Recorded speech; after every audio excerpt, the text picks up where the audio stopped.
দারুণ স্বাদের সম্পূর্ণ নিরামিষ একটা পনিরের রেসিপি শেয়ার করব, পনির মহারানি। এটা আপনারা যে কোনো স্পেশাল নিরামিষ দিনে রান্না করতে পারেন, এছাড়া যে কোনো দিনে বাড়িতে বানাতে পারেন। লুচি, রুটি, পরোটা, গরম ভাত, পোলাও বা রাইস যে কোনো কিছুর সাথে দুর্দান্ত লাগে। একদম ক্রিমি মোলায়েম একটা পনিরের রেসিপি, খেতে দুর্দান্ত হয়। তো হ্যালো বন্ধুরা, আমি শুভ্রা, রান্নাঘরে পরিবার চ্যানেলে আপনাদের স্বাগত জানাই। চলুন তবে রেসিপিটা দেখে নেওয়া যাক।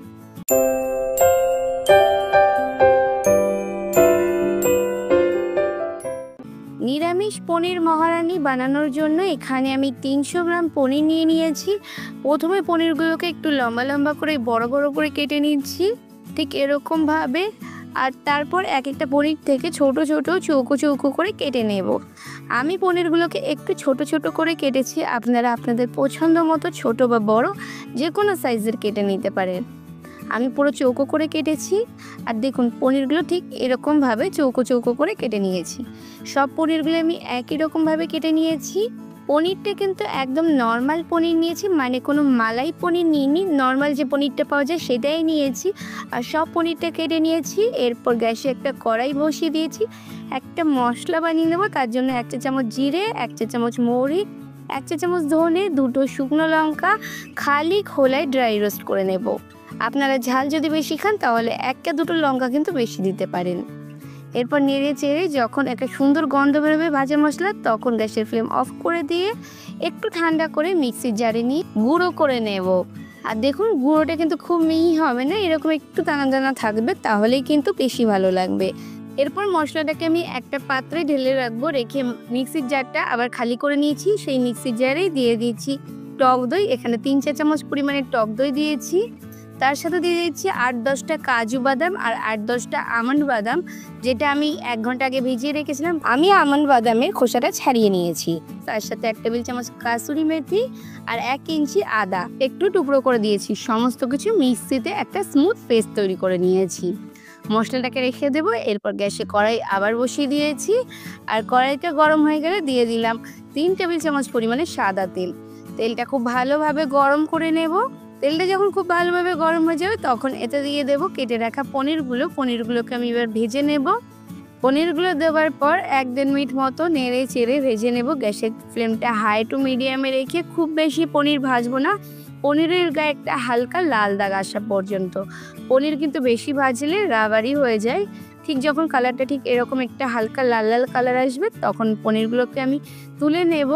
আর আমি পাশের গ্যাসে একটা বাটি বসিয়ে দিয়েছি, তাতে 1 কাপ জল বসিয়ে দিয়েছি। সেই জলে 1 চা চামচ পরিমাণে লবণ অ্যাড করে দিলাম। লবণটা নেড়ে চেড়ে মিশিয়ে নিয়েছি উষ্ণ গরম জল, তার মধ্যে আমি পনিরগুলো দিয়ে দেব। গরম জলে পনিরগুলো ভিজিয়ে রাখলে পনিরগুলো ভীষণ নরম থাকবে আর খাওয়ার সময় স্বাদটাও ভালো লাগবে। আর লবণটাও পনিরের মধ্যে খুব ভালোভাবে ঢুকে যাবে। একটু নেড়ে চেড়ে জলের মধ্যে পনিরগুলোকে ভালোভাবে ভিজিয়ে দিলাম।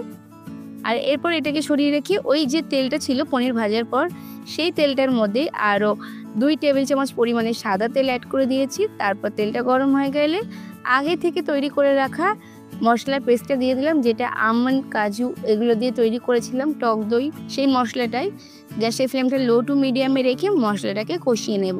কাজু আর আমন্ড দেওয়ার জন্য মশলাটা তাড়াতাড়ি তলা থেকে ধরে যাবে, তাই গ্যাসের ফ্লেমটা লোতে রেখেই কিন্তু কষাতে হবে।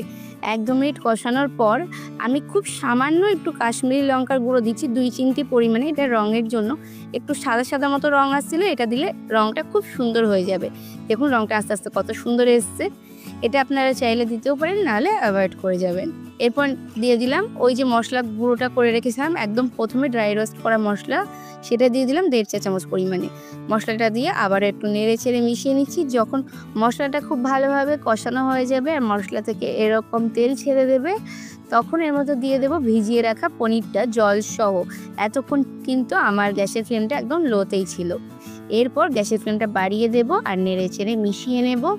জলটা ফুটে ওঠা পর্যন্ত ওয়েট করব। এখানে কিন্তু এক্সট্রা করে আর লবণ দেব না, লবণ কিন্তু আমি আগেই দিয়েছি। সমস্ত কিছু নেড়ে চেড়ে মিশিয়ে নিয়ে স্বাদের জন্য এখানে দিয়ে দিচ্ছি 1 চা চামচ পরিমাণে চিনি। আপনারা অবশ্যই করে চিনিটা দেবেন, যেহেতু টক দই দেওয়া আছে, তবে চিনির স্বাদটা আপনাদের স্বাদ মতো দেবেন, কতটা মিষ্টি পছন্দ করেন সেই বুঝে।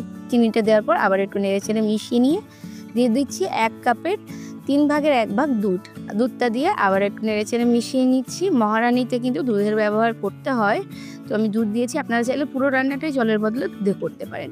এরপর সমস্ত কিছু ফুটতে শুরু করলে গ্যাসের ফ্লেমে লোতে দিয়ে ঢাকা চাপা দিয়ে রান্না করে নেব 5 মিনিট। যেহেতু পনির রান্না হতে বেশি সময় লাগে না। 5 মিনিট পর ঢাকনা খুলে নিয়েছি, একটু নেড়েচেড়ে মিশিয়ে নিচ্ছি। গ্যাসের ফ্লেমটা একটু বাড়িয়ে দেবো, গ্রেভিটাকে খুব সামান্য একটু টানিয়ে নেব। 1 মিনিট মতো তাতেই হবে, কারণ যেহেতু কাজু আমন্ড দেওয়া আছে খুব তাড়াতাড়ি ড্রাই হয়ে যাবে। আর এখন আমি দিয়ে দিলাম ওই ভাজা মশলাটা, বাকি যেটুকু ছিল আর 1 চা চামচ মতো ছিল সেটা পুরোটাই আমি দিয়ে দিয়েছি। দিয়ে নেড়েচেড়ে মিশিয়ে 1 মিনিট মতো হাই ফ্লেমে দিয়ে রান্না করে নিয়েছি। আর তাতেই কিন্তু আমাদের পনির মহারানি রেডি। গ্যাসের ফ্লেমটা আবারও কমিয়ে দিয়েছি, এটুকু গ্রেভি আমি রাখবো। আর তার মধ্যে দিয়ে দিলাম ঘি, এখানে আমি 1/2 চা চামচ ঘি দিয়েছি। আর ঘিটা দেওয়ার পর এর মধ্যে দিয়ে দিচ্ছি কিছুটা চিলি ফ্লেক্স। চিলি ফ্লেক্সটা দিলে এই স্বাদটা অনেক বেশি ভালো হয়। আমি 1/2 চা চামচ মতো দিয়েছি, তবে আপনারা যতটা ঝাল খাবেন সেই বুঝে দেবেন। চিলি ফ্লেক্সটা দেওয়ার পর নেড়েচেড়ে মিশিয়ে গ্যাসের ফ্লেম অফ করে দিয়ে ঢাকা চাপা দিয়ে কিছুক্ষণ স্ট্যান্ডিং টাইম দিয়ে তারপর সার্ভ করে দেবেন। লুচি, রুটি, পরোটা, পোলাও, রাইস যে কোনো কিছুর সাথে এই পনির মহারানি অসাধারণ লাগে। আপনারা যে কোনো স্পেশাল দিনে বানিয়ে সার্ভ করতে পারেন, সকলেই ভীষণ প্রশংসা করবে। তাহলে বন্ধুরা, আমার আজকের রেসিপিটা কেমন লাগলো অবশ্যই কমেন্টস করে জানাবেন। ভালো লাগলে লাইক, শেয়ার করে অন্যদের দেখার সুযোগ করে দেবে। ফেসবুক থেকে আমার ভিডিওটা দেখে থাকলে পেজটাকে ফলো করে দেওয়ার অনুরোধ রইল। ইউটিউব থেকে দেখে থাকলে চ্যানেলটাকে সাবস্ক্রাইব করে পাশে থাকা বেল আইকনে ক্লিক করে দেবেন, যাতে পরবর্তীকালে যখন আরও ভালো ভালো রেসিপির ভিডিও আপলোড করবো সবার আগে আপনাদের ফোনে নোটিফিকেশান পৌঁছে যায়। আজকে পর্যন্তই, আবার আসবো অন্য কোনো দিন অন্য কোনো রেসিপি নিয়ে। ততক্ষণ ভালো থাকবেন, সুস্থ থাকবেন।